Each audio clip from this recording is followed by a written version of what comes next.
Hello everyone, Steam Trucks Productions here. I am the project leader and I'd like to welcome you back to Project Edrig. And today is the final project update video before Connie is brought home. Yes guys, this is the final stage of the rebuild.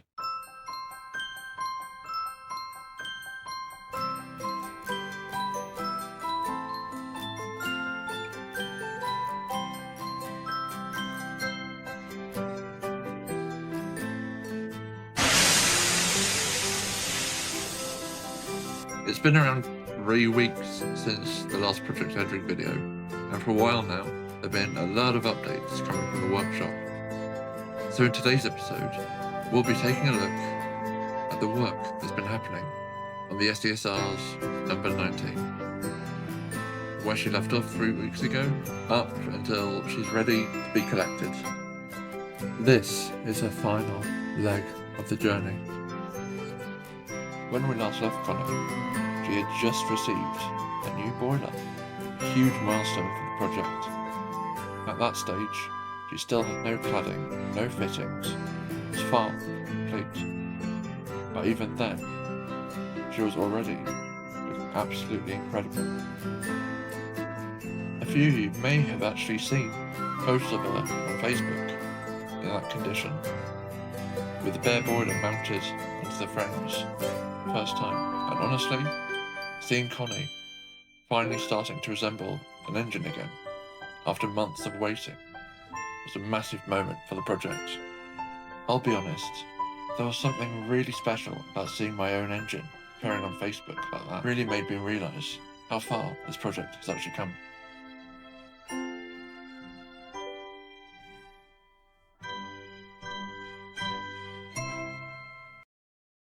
And now, here we are, 3 weeks later, and in that time, a huge amount of work has been done to Connie. May 12th, 2026. Connie received a test fitting of a boiler cladding. And then, just 4 days later, on the 16th of May, only 1 day short of a full year since I bought her, even more progress had been made, especially around the cab area. Moving up onto the footplate, first thing that really stands out is the sheer size and length of the firebox. In fact, the firebox actually reminds me quite a bit of the Rio Grande Southern 280s, where the firebox stretches down nearly the entire length of the cab. The first thing you may notice is a small metal fitting beneath the footplate, along with the long rod running beside Connie. This is a mechanical injector, otherwise known as an axle pump. Here you can see a closer look at the unfinished injector assembly. Once complete, it will be connected to the tanks and used to pump water into the boiler whilst the locomotive is running. Now, like most injectors, the mechanical injector has a tendency to overheat and pack in, usually at the worst moment possible. God forbid it happens at a railway show. The traditional solution is to cool it down with water, and if that fails, just give it a good old smack with a shovel. Speaking of injectors, in the event that that fails completely, Connie also has a water top-up system, which allows the boiler to be filled manually whilst the engine is cold. One particularly interesting feature of this setup is that it's been screwed directly into the old check valve. It has now been repurposed as the boiler's feed pipe. Moving on to the back end, the firebox door has now been fitted. You might notice something a little bit unusual on the firebox door itself, a small metal round bit, and this is the damper.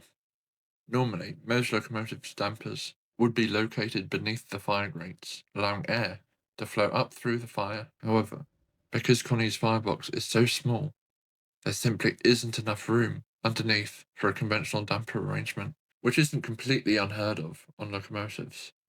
Up on screen here you can see a few locomotives with their same damper arrangement. Further left on the backhead is where the sight glass is located. This simple glass device is a matter of life and death. If a fireman is not paying attention to the water and it gets beneath the bottom nut and out of sight, it can cause a fatal boiler explosion. There's an old footplate saying, "You can't get sacked for losing steam, but you can for running dry." In other words, no driver is going to complain if you drop a few pounds off the pressure gauge by putting water into the boiler. Well, unless if you're one from Motherwell, that is. Steam can always be recovered. A dry boiler is a much more serious matter. That's why keeping an eye on the water gauge is always the fireman's first priority. On the top of the turret, the blower valve has also been installed. Meanwhile, the grate has now been welded to the ash pan, ready to be fitted into the firebox. Moving on to the driver's side. Quite a lot has changed since the overhaul began. Before the rebuild, Connie only had a reverser, a regulator and lubricator. Now she has a completely new regulatory arrangement, a whistle that's in the middle of being assembled, and a water tank extending into the cab on both sides. Despite all of the new add-ons, Connie has still retained some of her original components, including her original reverser, lubricator, pressure gauge, and regulator handle, which might be replaced in the near future with a Decaville regulator, kindly donated by former and soon-to-be shedmate, formerly number 7, Elegant. I haven't decided yet. Finally, moving on to the firing tools. The first thing we have is, of course, the shovel, a tool with many important functions. The first one, shoveling coal. The second one is giving the mechanical injector some, shall we say, encouragement when needed. And last of all, footplate cuisine. Yes, we will be doing footplate cuisine in the small firebox, and it's going to be awesome. The next tool is the poker, used for moving fire inside the firebox. And finally, there's the electric blower, which is used to create draft through the boiler whilst lighting up. This is essential, because without this, the fire would just go out. So, what's next for Connie? May 20th, 2026. Oh boy, a lot of stuff has happened today. At the time of writing this, Connie is due to go in painting next week. Before that happens, the remaining jobs on the locomotive will need to be completed before everything is stripped back down and prepared for paint. Paint process itself expected to take around 7 to 10 days, allowing enough time for preparation, painting, and curing before finally the last assembly stage can begin. After that comes testing. By the time Connie leaves the workshop, she'll have her boiler certificate, she'll be steamed, and have her entire system tested before being sent home to the S.E.S.R. This is undoubtedly one of the most important stages of the entire project, because these final checks are what determine whether a locomotive is ready for service. As I learnt during electronics school, the proper testing and fault checking is absolutely critical with any project involving such a complex system like a steam engine. If final checks are skipped or something is missed, serious problems can occur later on. And in steam engineering, that can mean anything from a small leak or far more serious issues. That's why this final stage matters so much. It's not just about making Connie look complete anymore. It's about making sure that everything works exactly as it should before she's finally home, especially because she's going to be touring around Bergen a little bit. Meanwhile, across the North Sea, on the S.E.S.R metals, I've been very busy as well. Moving away from the star attraction herself, onto the coaches. Work has also been taking place on them. Over the past few weeks, I've been testing the shovel and skillet coaches in preparation for Connie's return. And I'm sorry to say, the results were a little mixed. Starting with the support brake van. The results were fairly decent. The van itself is very light and tends to rattle around a little bit whilst it's travelling down the track, and it's not too keen on the set of points leading into the yard. It will not be on regular shovel and skillet services. The observation coach, however, is a completely different story. When it went out on its proper test run, the results were honestly terrible. The main problem was the wheelbase simply was too long, combined with a fixed wheelbase, which means it struggled badly on curbs and point work. Because of this, the coats will sadly be withdrawn. The next vehicles to be worked on were the MCLR coaches, and thankfully, these proved to be much more successful, and started with the blue one. This coach required a complete bogie wheel replacement, because the original bogies were extremely unstable and wobbly. To fix this, I built the coach a completely new set of bogie wheels, using the components from Brand Bright. While I was working on it, I also fitted fresh batteries, so the interior lighting would work properly once again, because I know how much you guys love interior lighting. After that, I moved on to her green non-balcony sister. Thankfully, this coach proved to be much easier to repair. I reused the old bogies from its sister, superglued the loose components back into place, and allowed everything to dry properly, and then reassembled the entire unit before taking it out for testing. Testing went well. I took the coaches out one by one for testing, starting with the blue balcony coach. Sophie buffered up to her and took her out on the line. Both coaches performed brilliantly.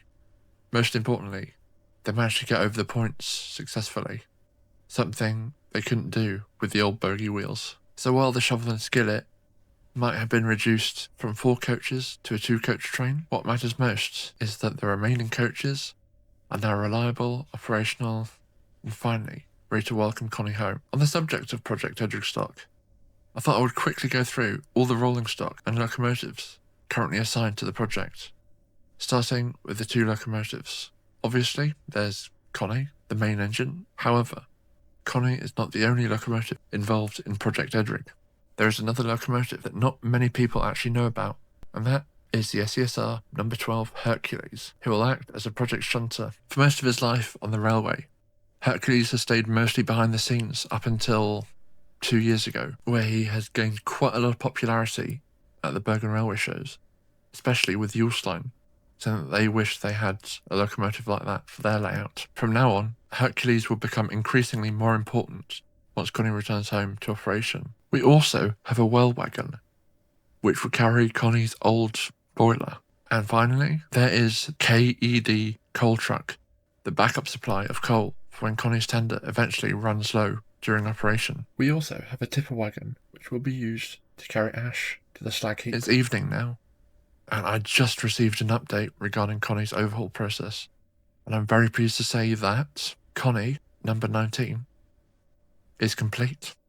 Every update, every new part, every bit of progress has all been building up to this, and now we're suddenly here.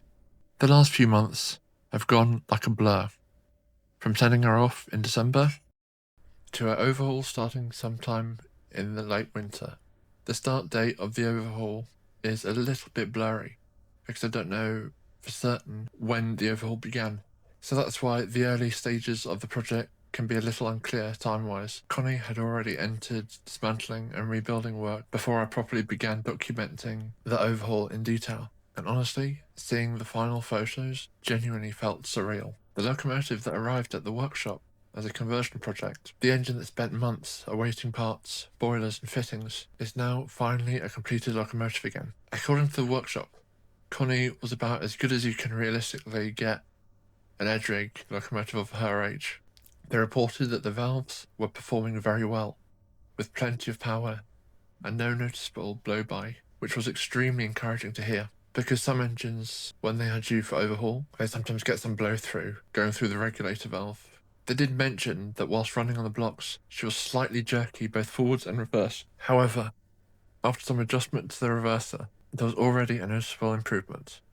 Thankfully, this is not expected to be an issue once the locomotive is properly sat on the rails, working under a load, which shouldn't be an issue at all, with the shovel and skillet coaches behind her and the tender full of coal. The workshop also reported that the motion, rods and running gear all appeared to be in very good condition for the locomotive's age, with surprisingly little wear overall.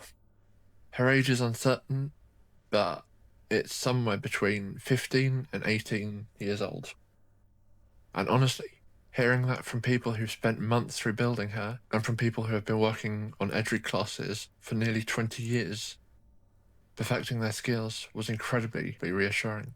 At the same time though, I must admit, there is also something slightly sad about seeing Connie sitting there as the only Edrig currently under conversion. From what I understand from the DJB Facebook posts, there was once a time where the workshop regularly had multiple Edrigs in at once, these locomotives being much more common sight within the miniature steam world back then, but over the years, that seemed to have slowly changed.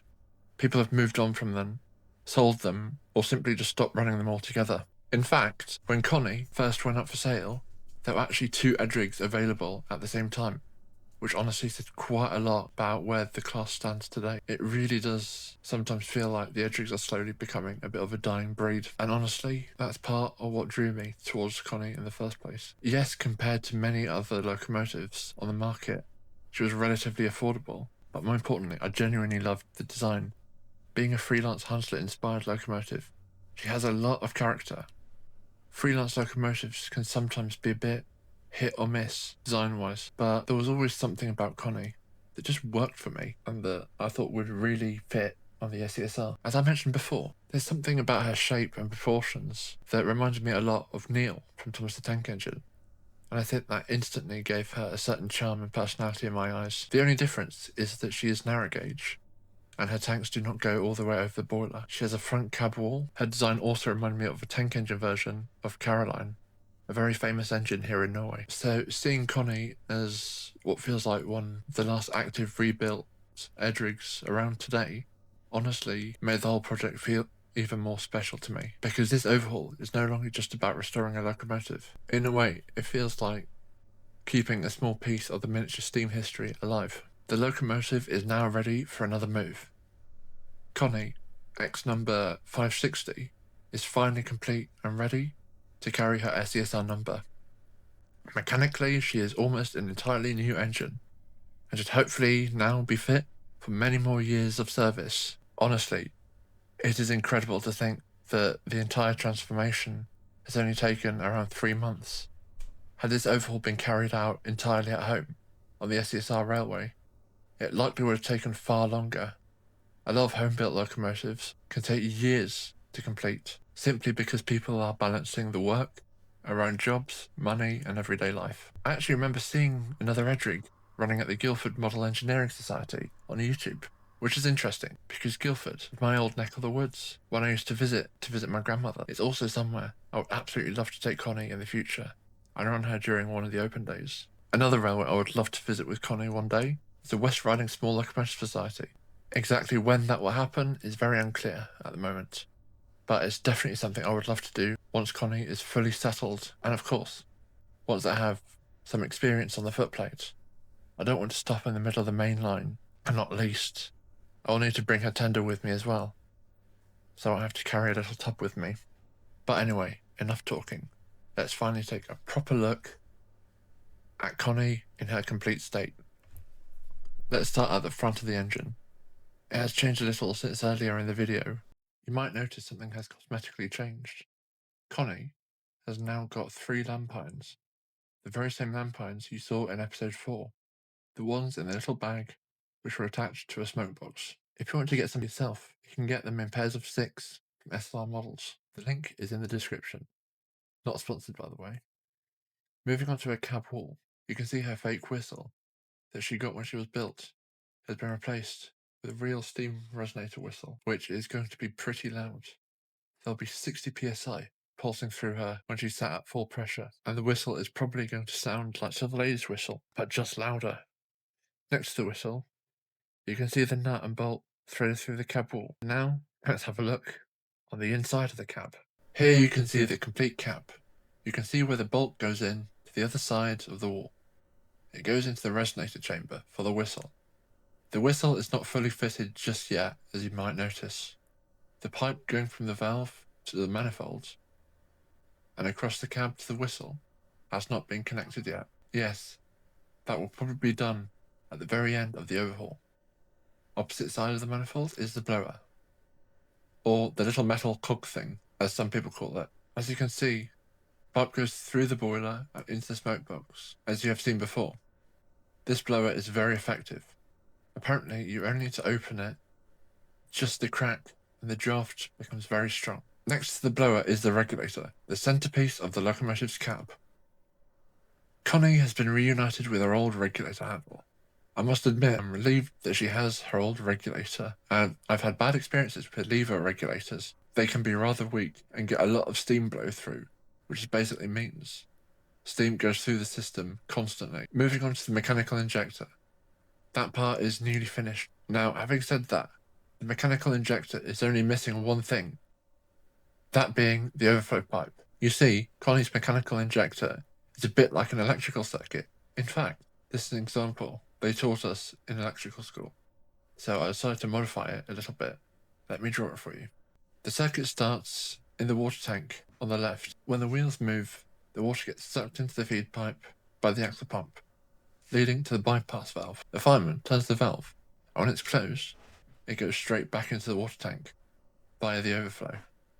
However, if you turn the valve, the water tank goes into another pipe via a clack, and it gets fed into the boiler. Moving away from the water system and now onto the cab itself, I'm very pleased to say that the cab is now damn near complete. In fact, one of the biggest visual changes is that Connie has finally got her back wall fitted to the cab, something that makes the locomotive feel far more complete. Honestly, seeing the cab complete, with all the fittings and controls and pipework now installed, really makes it feel like Connie is no longer a project under construction. She now looks like a working locomotive again. There is one more thing that must be done before she's fit to join her cousins and new friends on the S.E.S.R. So, into the paint shop she goes for a beauty treatment that takes around 7 to 10 days to complete. Unfortunately, during the paint process, the UK was going through a massive heat wave, heat going of upwards of 30 degrees, so it delayed the project slightly. After the hustle and bustle of the overhaul in the workshop, it is very peaceful in the paint shop. An engine can rest while master craftsmen go about their work. When the engine gets painted, they seem to stand with exemplary patience, like the proud, noble workhorses they are.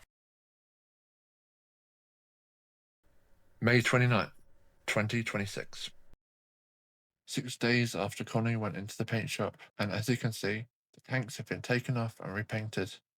Her livery has changed from a Great Western Green to S.E.S.R green, which was a very pleasant surprise for me. The boiler was sprayed black, with the metal parts in the cab, along with the axle pump, but what feels even more surreal came next. And so, looking splendid in her S.E.S.R green livery, Connie emerges from the paint shop.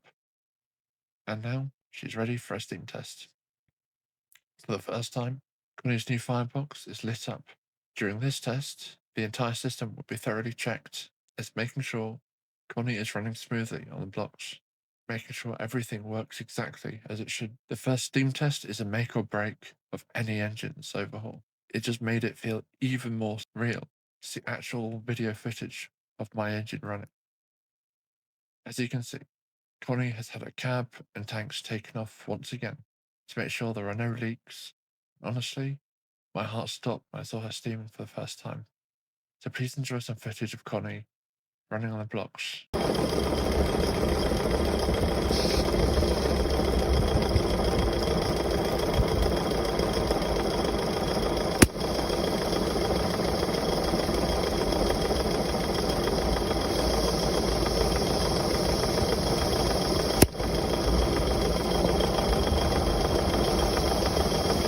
As you can see in the video, Connie is at full working pressure with a good beat coming from the cylinders. And you might notice she is slightly shaky, but it's rather normal for locomotives running on the blocks. You may also have noticed the safety valve blowing off in the background. Our new safety valve is good and strong. It's called a pop safety valve, which is ideal for engines with this high working pressure. The reason why it's called a pop safety valve is it automatically pops fully open to quickly dump the excess steam pressure and pop shut again once it's at a certain pressure. I was thrilled when the news came through. She had passed her first steam test. A few hours after receiving the footage, I saw an update from the workshop on Facebook. She had fully passed the steam test with flying colours. The workshop reported that she was in excellent mechanical condition and should have many years of service ahead of her as a coal-fired steam locomotive. Hearing that was incredibly reassuring, especially after everything that has gone into this project over the past year. However, Connie could be the very last Edrig he ever converts. He first started carrying out Edrig coal-fired conversions around 20 years ago. The photos I've put up here are the first two of Connie's siblings he ever converted, and remarkably, they are both still steaming to this day. The engines are regularly seen at steam up events, and nearly 20 years later, they are still going strong, thanks to being well looked after by their owners, because they were cared for properly. The same will apply for Connie. She'll be cleaned after every run, oiled, greased, and cleaned out, Now, life on my engines may be ideal, taken care of and genuinely loved. However, unfortunately, not every Edrig has been so lucky. As years have gone by, the class has naturally become older and more worn. Some locomotives have disappeared from service completely. Some have changed multiple times, such as Connie, and others have simply just deteriorated to the point where conversion is no longer possible. Connie, on the other hand, is a miracle, and Edrig, in her condition, is like hen's teeth. Thankfully, Connie is one of the good ones. She'll also be keeping a physical link to her past. She will also have her original boiler. When Connie arrived at the workshop, she arrived whole in the box, and when time came for conversion, they cut loose the boiler and lifted it out. And I stated very early on that I wanted the boiler saved, and the boiler has been saved. While there is not much practical use for it anymore, it is far too important. It's a far too important part of Connie's history to simply throw away. The current plan is for it to be mounted on a well wagon and used as a display piece at the railway shows, with smudger nameplates mounted to the sides of it. The workshop found her to be in excellent condition, making her an ideal candidate for conversion and giving her every chance of following the footsteps of her older brothers and sisters.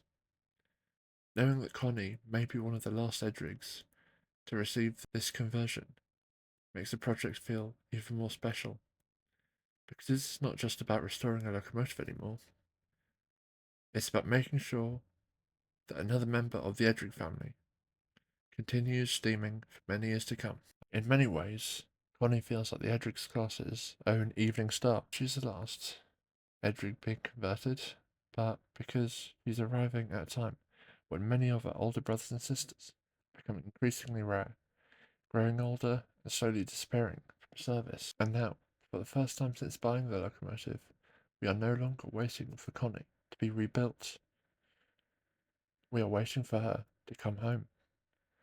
And the strangest part of all is, despite owning the locomotive for nearly a year, I still have never actually driven her myself. Everything up to this point has been preparation, rebuilding, and waiting, but now that is finally beginning to change. It's now a week after the steam test, and unfortunately, Connie was slightly delayed due to the heat wave in the UK. Despite the delays at the workshop, does not mean things have been quiet on the home front either.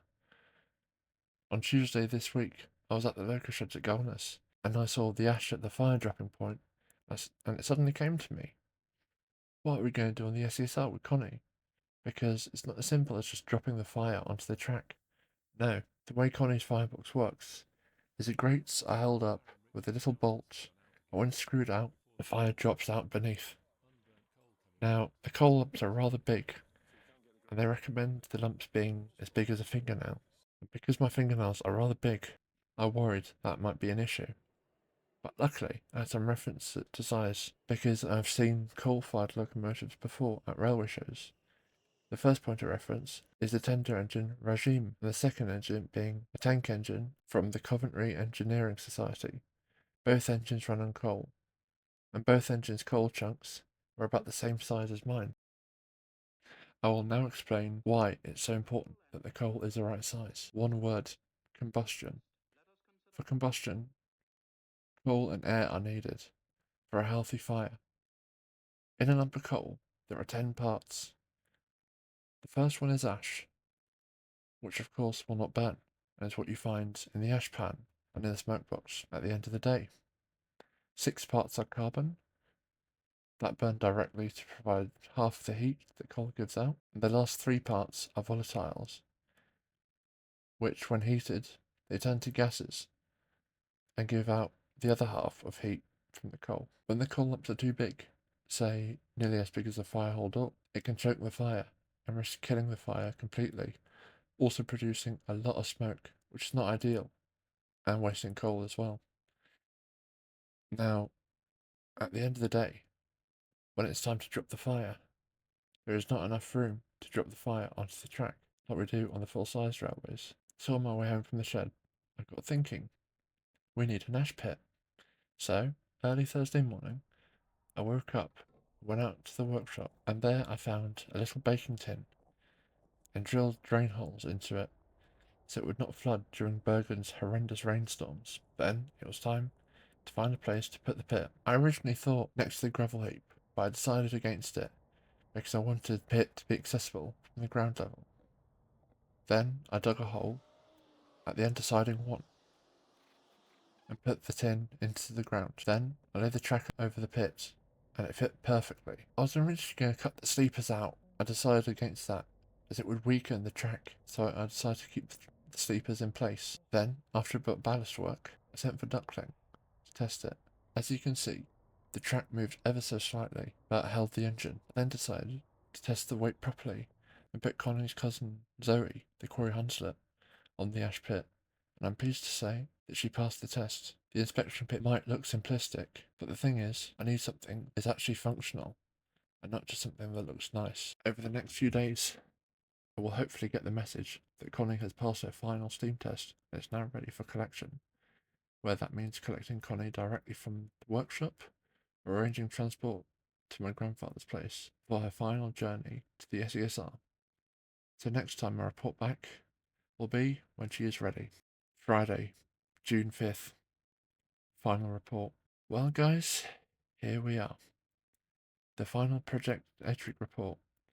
The moment we have all been waiting for nearly a year. Today I received an email confirming that Connie is finally finished. And this time, I mean completely finished. The long months of waiting, everything has been building up towards this exact moment. But today, that story changes. The email also included something I'd been waiting for, a video. Not just any video either. This was the first time I would ever hear Connie's new whistle. So naturally, I wasn't going to watch it alone. I sat down with my good friend and longtime project supporter Raymond at Class 47 Productions, and together we watched the footage for the very first time. Have a listen to this.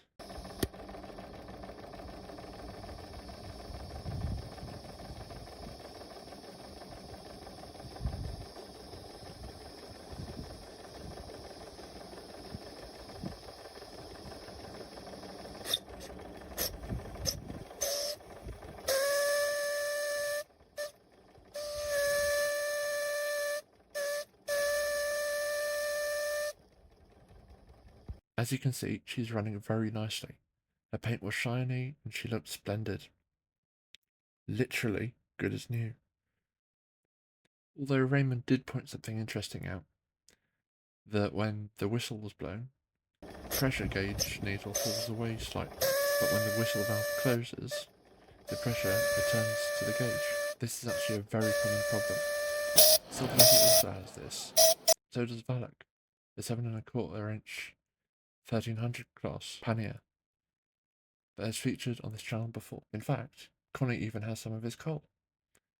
So, thanks for the coal, Valak. The cause of this is actually quite simple. On the footplate, there is a component called the manifold, which acts as a distribution point for steam around the cab.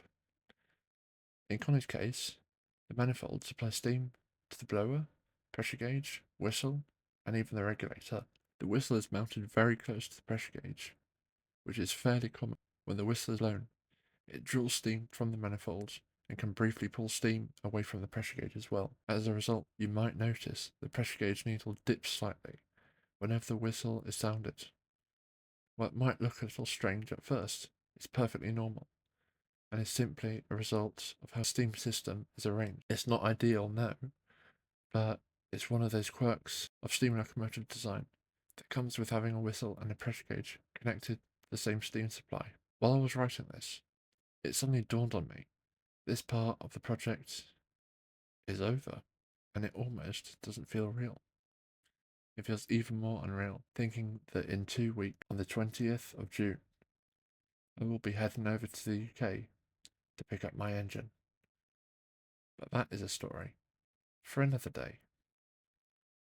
Because the next episode of Project Edrig will be slightly different. I will be doing a vlog style episode as the journey to the UK begins and preparations are made to finally bring Connie home to the S.E.S.R.